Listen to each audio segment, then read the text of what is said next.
Very good morning, dear students. Welcome here on the official YouTube channel of Hardar Degree College. Well, I am Neha Raghuvanshi, the Assistant Professor of Hardar Degree College, and this video is for the second year students. Today we are going to start the types of the coordinating conjunctions. As you know that we had already seen the conjunctions, coordinating conjunctions and all the basic introductions about it. So today the main agenda of this video is that we are going to discuss the remaining types of the conjunctions. Okay, let's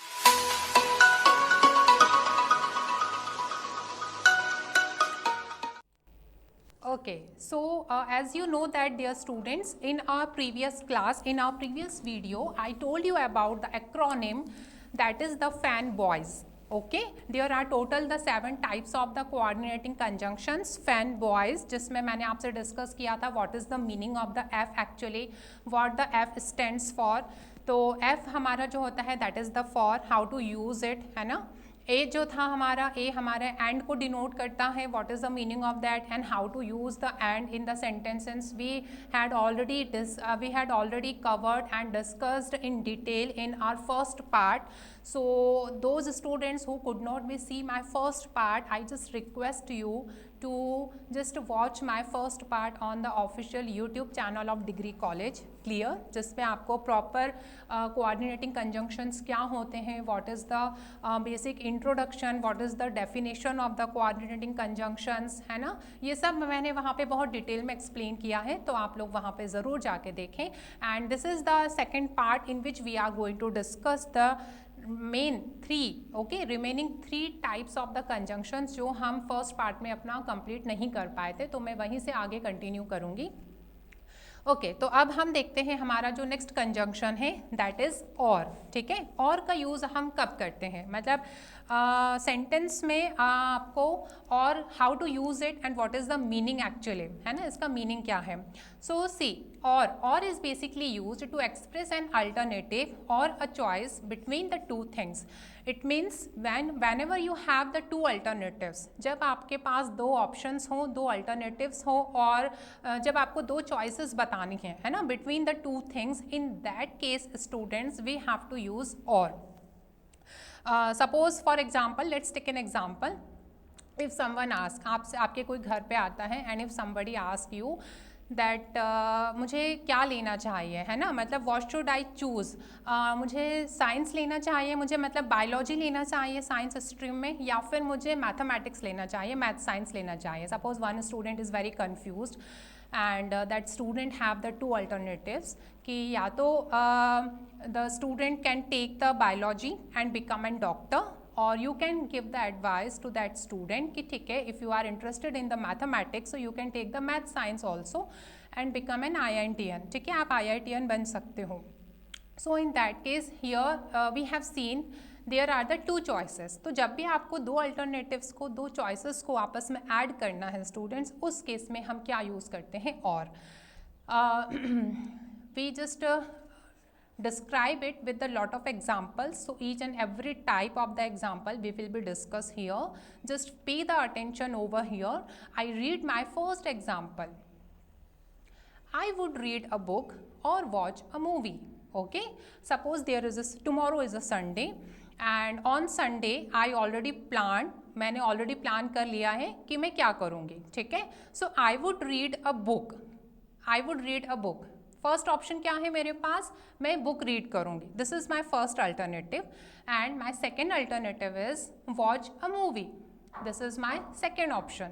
So here you can easily see and you can easily understand that I have the two alternatives. या तो मैं Sunday को book पढ़ूंगी या फिर मैं क्या करूंगी, watch a movie, या फिर मैं मूवी देखूंगी. So here what type of the conjunction we will be use, both these options I have to be add or joined by the conjunction, और वो conjunction मेरा रहेगा और, है ना. ये हमारा कौन सा कंजंक्शन है, coordinating conjunction. So here in this sentence, in this example you can understand that or are acting as a coordinating conjunction. Clear students.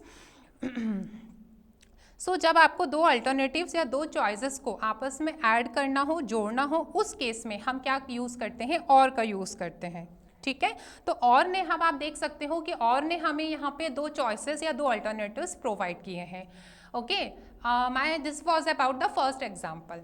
Let's see my second example. Next example is that you should opt for a science or arts। देखिए ये वही same example है, recently I had already discussed you should opt for a science or arts. आप यहाँ पे किसी को suggestion दे रहे हो कि ठीक है या तो तुम साइंस ले सकते हो, but if you are having interest in the arts so you can take arts also. मतलब आप यहाँ पे सामने वाले को, आप जो भी सेकंड पार्टी है या जो भी सेकंड पर्सन है, आप उसे यहाँ पर अपना सजेशन प्रोवाइड कर रहे हो कि ठीक है या तो तुम्हारे पास दो चॉइसेस हैं, you have the two options, है ना। या तो तुम साइंस ले लो, आइदर यू कैन मतलब you can take a science and become a doctor, or there are so many scope. अगर आपको लगता है कि आर्ट्स में भी बहुत सारे स्कोप हैं तो आप उसे यहाँ पर एडवाइस देंगे कि ठीक है, और you can take the arts. Clear?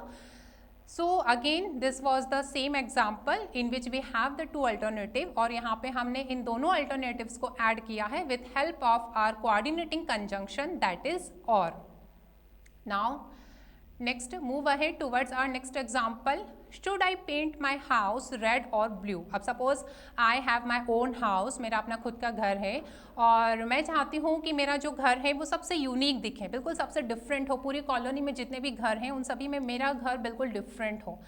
So I plan something, इसके लिए मैंने प्लान किया है और मैंने क्या कहा अपनी मदर से, मैंने कहा कि हमारा घर सबसे डिफरेंट होना चाहिए, तो इसीलिए मैं या तो उसको रेड कलर पूरा रेड कर दूंगी या फिर मैं उसको पूरा क्या करूंगी, ब्लू पेंट करूंगी। तो should I paint my house red और ब्लू? या तो पूरा रेड होगा या फिर पूरा ब्लू होगा। एक्चुअली मुझे इतना ज़्यादा पसंद नहीं है रेड और blue, this was only the example student, so don't be take it seriously. Clear? So here again we have the two choices, है ना। जो घर है उसको या तो पूरा रेड करेंगे या ब्लू करेंगे। So again we will add both these alternative with help of our coordinating conjunction that is और।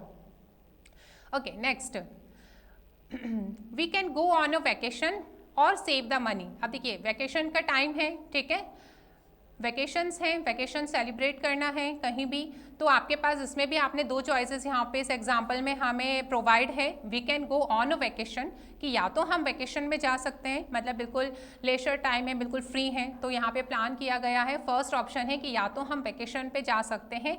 सेकेंड ऑप्शन क्या है, अगर वैकेशन पे नहीं जाना है तो फिर सेव द मनी, हम अपने मनी को सेव कर सकते हैं। So again both these options को हमने यहाँ पे ज्वाइन किया है with help of coordinating conjunction that is और। सो सिंपली इतने सारे एग्जांपल्स हमने डिस्कस किए students, and through these examples you can easily understood okay what is the coordinating conjunction actually and how to use it properly in the sentence and what is the meaning of the or।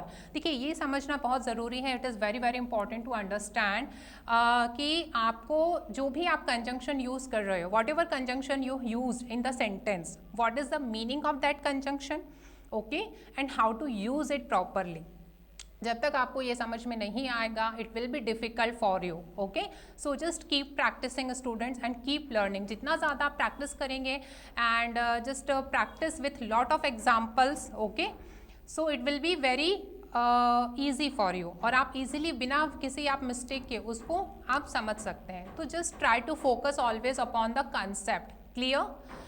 I should carry the umbrella और raincoat with me. अब suppose rainy season है ना, तो rainy season है और मुझे बहुत urgent work है, कोई इमरजेंसी वर्क है और मुझे बाहर जाना है, तो मैंने अपनी मदर से क्या कहा कि आई शुड कैरी, मुझे कैरी करना चाहिए। मैंने देख लिया बाहर रेनी सीजन है, सो मेरे पास दो चॉइसेस हैं। क्या है, आई शुड कैरी द अम्ब्रेला, या तो मैं अपने साथ अम्ब्रेला कैरी कर लूँ, या फिर सेकेंड चॉइसेस, सेकेंड अल्टरनेटिव क्या है मेरे पास, रेनकोट, या तो फिर मैं रेनकोट कैरी करूँ अपने साथ। ठीक है, so again the both these alternative है मेरे पास, और इन दोनों को मैंने ज्वाइन किया है, ऐड किया है with help of the coordinating conjunction that is or. Clear? So this was about the or. Okay, okay, now next we have our next conjunction that is the yet। मतलब yet का क्या meaning होता है, what is the meaning of yet and how to use it in the sentences। okay, we will be just discussed all these things in detail। so coordinating conjunction yet, देखिए yet हम कब use करते हैं, yet is basically used to express something। Okay जब आप कुछ express करना चाहते हो, okay, to express something that was expected but did not happen. Okay, what did I tell you, what I am trying to convince you, are you getting और not? Are you getting? I just hope that. So pay the attention fully here, students. Okay. देखिए, just listen very carefully. Yet is used to express something that was expected. कोई भी चीज़ जो आपने सोची थी, आप जो चाह रहे थे, आपने जो एक्सपेक्ट की थी कि हाँ ठीक है ऐसा होना चाहिए था, but unfortunately did not happen, लेकिन वो नहीं हुआ. मतलब हमें कब यूज़ करना है कि हम क्या सोच रहे थे, आपकी क्या एक्सपेक्टेशन थी, क्या आप चाह रहे थे, है ना. तो जो भी आप चाह रहे थे, whatever you expect, but वो नहीं हो सका, but could not be happen, वो चीज़ें नहीं हुई. उस केस में in that condition we have to be use the yet. जैसे फॉर एग्जांपल, अगर मैं कोई एग्जांपल लूँ, आपने सपोज कोई कॉम्पिटिटिव एग्जाम है और आपने उसके लिए बहुत ज़्यादा प्रिपरेशन की, है ना. आप कंटिन्यूसली 1 ईयर या 2 ईयर से आप कंटिन्यूसली लगे हुए हैं, आप प्रिपरेशन कर रहे हैं और आपको लग रहा था इट वाज मतलब वेरी वेरी एक्सपेक्टेड, आप काफ़ी एक्सपेक्टेड थे, आप श्योर थे कि ठीक है इस बार मेरा एग्ज़ाम कॉम्पिटिटिव एग्ज़ाम में मेरा सिलेक्शन हो ही जाएगा. आपने सपोज़ किसी SBI का या आपने PNB का बैंकिंग एग्ज़ाम आपने क्लियर किया है, आपको ऐसा लग रहा है कि क्लियर अब हो ही जाएगा, मैंने काफ़ी मेहनत की है, काफ़ी पढ़ा है, बट लेकिन जब रिज़ल्ट आता है तो आप जो एक्सपेक्ट कर रहे थे वो नहीं हुआ, है ना. आप क्लियर नहीं कर पाए, आप क्वालिफाइड नहीं हुए उसके लिए. तो इस केस में हम क्या यूज़ करेंगे, येट यूज़ करेंगे. आया समझ में?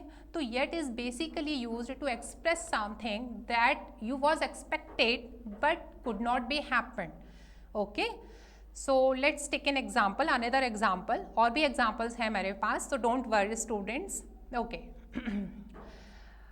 Just look at this first example. Just look at, I worked hard for it, yet I worked hard for it.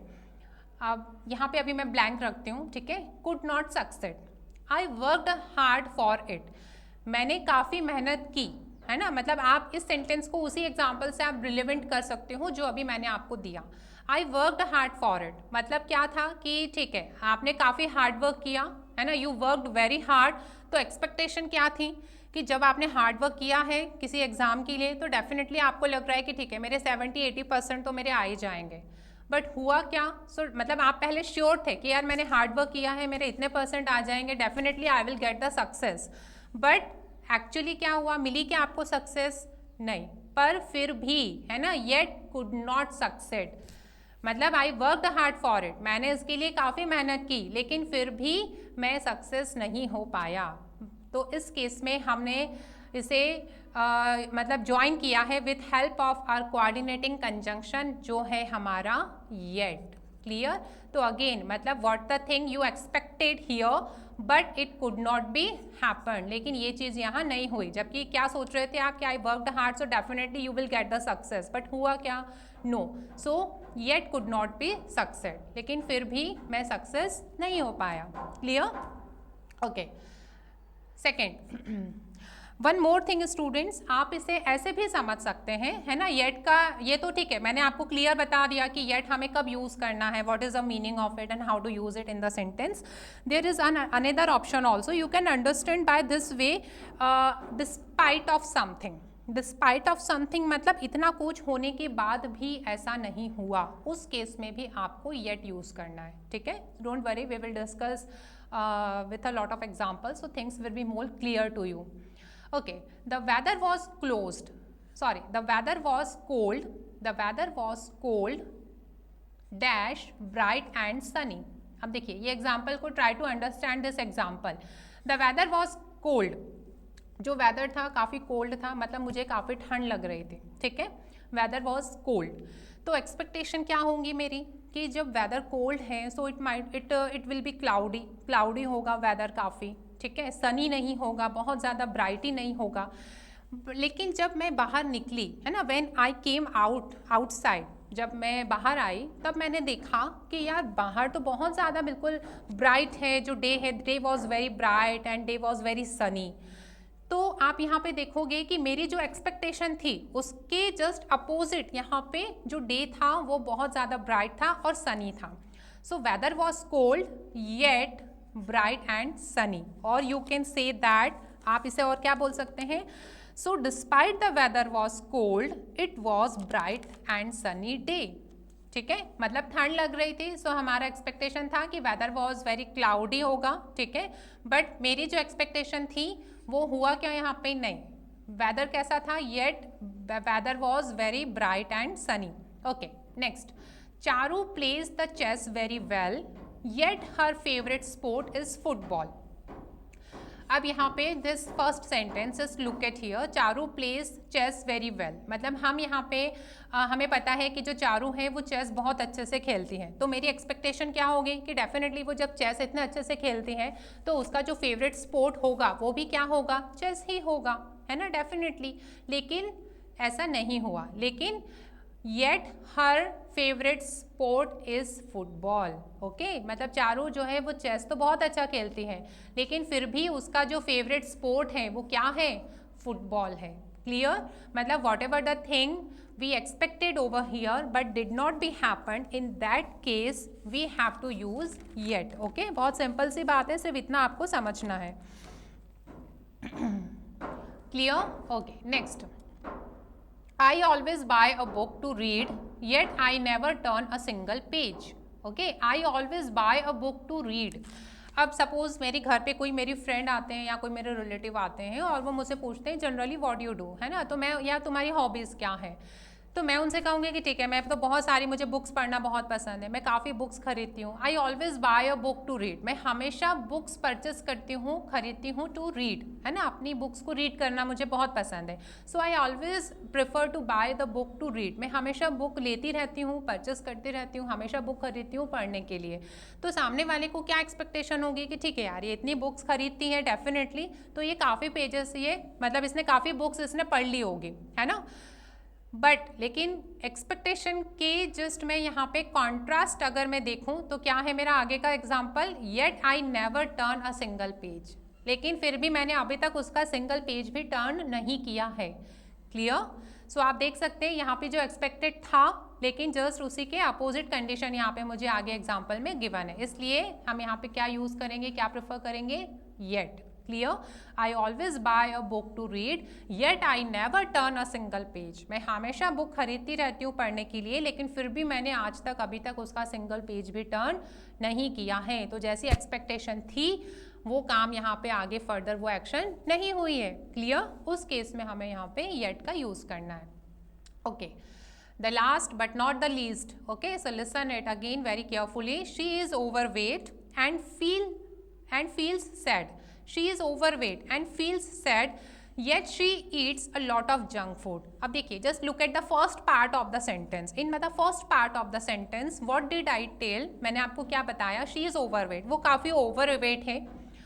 And feels sad, और उसको सैड भी फील होता है कि वो काफ़ी ओवरवेट है. तो हमारी एक्सपेक्टेशन क्या रही कि अब वो जंक फूड नहीं खाएगी, है ना.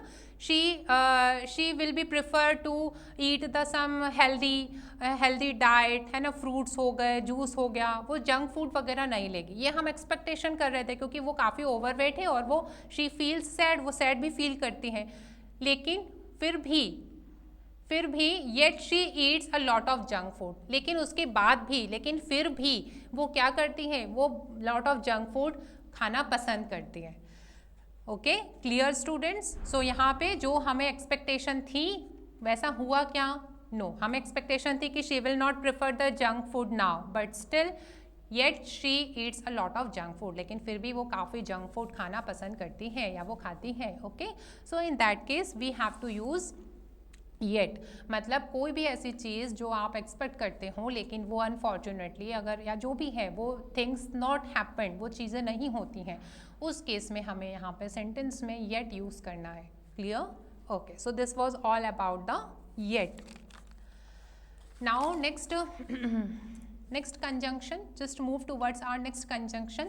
Okay, the next we have so. Okay, this is our last coordinating conjunction students. तो अब हम इसमें देखते हैं कि what is the meaning of so and how to use it in the sentences. Clear? Okay, so देखिए so का मतलब क्या होता है? सो इंडिकेट्स अ रिजल्ट, है ना। सो हमें क्या इंडिकेट करता है, ये हमें रिजल्ट इंडिकेट करता है। और अ कॉन्सिक्वेंसेस, कॉन्सिक्वेंसेस मतलब होते हैं आपके परिणाम, ठीक है, कि ऐसा ऐसा हुआ इसीलिए मैंने ये किया, ठीक है, या आपने जो भी आपने ओवरऑल आपने काम किया है ना, उसका परिणाम क्या निकला, उसका रिजल्ट क्या निकला, ठीक है। ये मेरे सामने ये सिचुएशन थी, ये प्रॉब्लम थी और उसका ये रिजल्ट, मैंने उस प्रॉब्लम को सॉल्व किया तो उसका ये रिजल्ट निकला। क्लियर। तो जब भी हम सो पर आते हैं, so coordinating conjunction, it tells about the result, it tells about the consequences. Clear. Okay, मतलब हम यहाँ पे परिणाम की बात करते हैं, हम यहाँ पे रिजल्ट की बात करते हैं। क्लियर। उस रिगार्डिंग हम यहाँ पे सो को प्रेफर करते हैं सेंटेंसेस में। So without any delay, just discuss the some examples. The first example is the mall closed, so we went to the local market. अब देखिए, look at the first part of the sentence. The mall closed. जो mall था वो कैसा था, बंद था, closed था। Okay, so we went to the local market. हमने यहाँ पे इसको ऐड किया है with help of coordinating conjunction, that is so act as a coordinating conjunctions over here. Clear? तो आप लोकल मार्केट गए, दिस इज द रिजल्ट, ये रिजल्ट रहा, लेकिन आप लोकल मार्केट क्यों गए, है ना, तो उसका मेन आपका रीजन क्या था, रीजन यहाँ मेंशन है द मॉल क्लोज्ड था, इसीलिए we went to the local market, इसीलिए हम लोकल मार्केट गए। Clear. Okay, next we have the fan was not working, so they called a mechanic.